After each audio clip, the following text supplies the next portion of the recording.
社名丸よ。なんでしょう飯綱丸様。今日は日差しが暖かいな。さようでございますね。春の訪れを感じさせる穏やかな陽気ですね。梅の木が硬いつぼみをつけておった。見頃になりましたらみんなで花見に参りましょう。待ち遠しいな。ところで飯綱丸様。なんだ社名丸。先ほどから私の姿が全く映らないのですが。それがどうしたのだ。いえ、どうしたと言いますか。なぜ私を映してくださらないのでしょうか。お前を映さないのではない。私を映しているのだ。私も映していただけないでしょうか。せっかくここへ来ているというのに。黙れ社名丸。私だけ映っておればよいのだ。では、今日は私は帰らせていただきます。待て、何を言うか社名丸。お前がいなければ私は誰と話せばよいのだ。独り言になってしまうではないか。ここに座って一人でつぶやき続けてみよ。どうせまた年寄り臭いのなんのと言われるのがオチだ。このまま映していただけないのでしたら、失礼させていただきます。わかったからそこに座っておれ。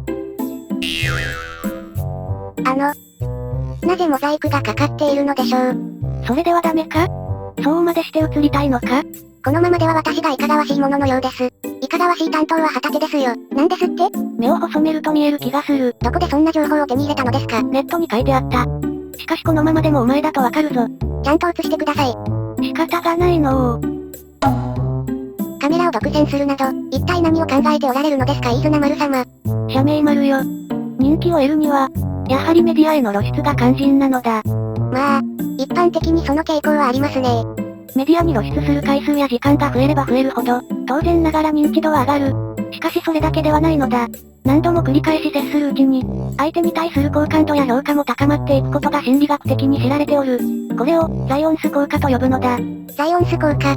随分と専門的ですね。ネットに書いてあった。それもネット情報ですか？私が動画に出続け、接触機会を増やせば、視聴者は無意識のうちに私への好感度を高めることになるのだ。なるほど。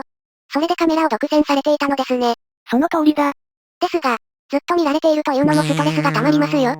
そうなのだ。そこで私は何か良い手はないかと考えたのだ。そして思いついた。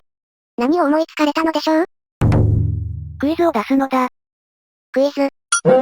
いかにも、画面をよく見ていなければ解けないクイズを出すのだ。はい。画像変化クイズだ。10秒間かけて画像の一部の色や形がゆっくり変化していく。それがどこかを当てるクイズだ。なるほど。それなら飯綱丸様の画像をじっと見つめてもらえそうですね。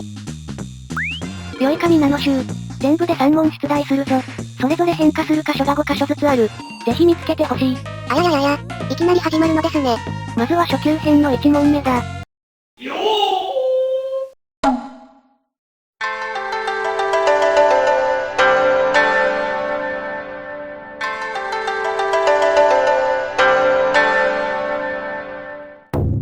どうだ皆の衆。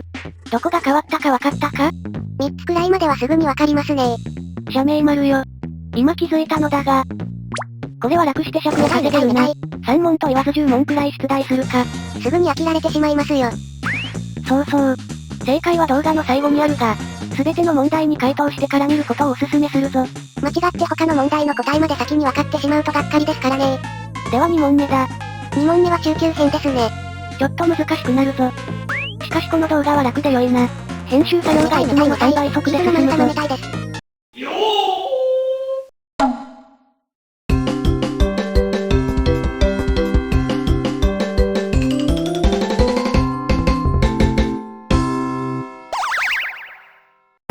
いかがかな？見つけられたかな？飯綱丸様。もっと別な画像はなかったのでしょうか？さあ3問目だ。虫ですか？最後の問題は今まで以上に難しいぞ。心してみるがよい。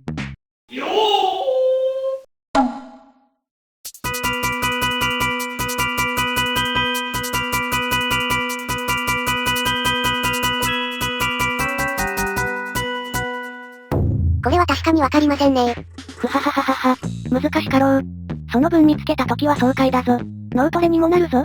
ところで皆さん、もうお気づきの方がたくさんおられると思いますが、今見ていただいた3本のクイズ動画には、竹蔵さんが登場しています。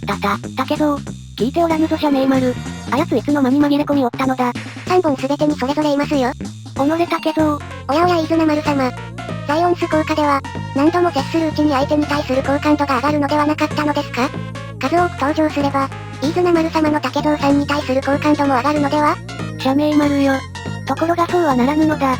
サイオンス効果は、相手に対してすでに悪い印象を持っている場合には機能せぬ。いやむしろ、嫌悪感を抱く相手に対しては逆効果にさえなるのだ。照れてますね。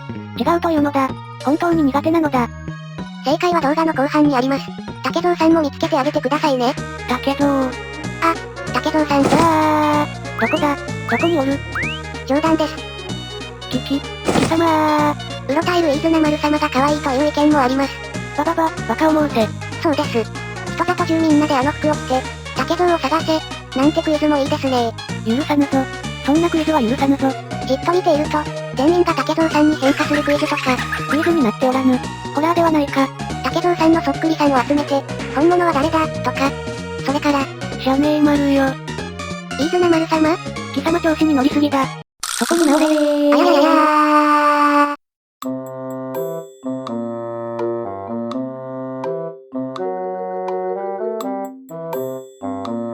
さあ、答え合わせの時間だ。皆の衆、用意はいいか？まずは初級編の1問目ですね。ひな人形が可愛いな。みんなで着物を着て記念写真です。そして答えはこの5箇所だ。もみじの目、背景の木の色、背後霊のような司、私の髪の色、そして旗手の顔だ。旗手の顔には気づきませんでしたね。そして竹蔵さんはここにいました。竹蔵。ひな人形が台無しだな。続いて2問目だ。私がひどい目に遭わされているシーンですね。そしてこれが答えだ。旗手の翼、急須の向き、社名丸の手、私の頭巾の色、そして障子だ。頭巾の色の変化はなかなか気づけないですね。そして竹蔵さんはここにいました。何をしておるのだそんなところで。そして3問目だ。これは難問でしたね。皆さん、わかりましたか？答えを発表するぞ。旗手の頭巾、もみじの尻尾、鳩の向き、私の肩のアクセサリーの色、そして社名丸の目だ。答えよりも、なぜ旗手がアップで映っているのかが謎ですね。そして竹蔵さんはここにいました。あれは本当に竹蔵なのか？間違いなく竹蔵さんです。竹蔵。どうされたのですか飯綱丸様？これは思ったほど目立たぬな。確かに。ちょっと地味ですね。クイズは良いアイデアだと思ったのだが。竹蔵さんの方が目立ってましたね。己竹蔵。頼みもせぬのに余計なことを。全く神出鬼没な奴だ。嫁に来てけろ。へ？嫁に来てけろ。結婚してけろ。どこだ？どこにおるのだ？ひー。オラと結婚してけろ。じゃー。竹蔵が出たー。嫁に来てけろー。勘弁してけろー。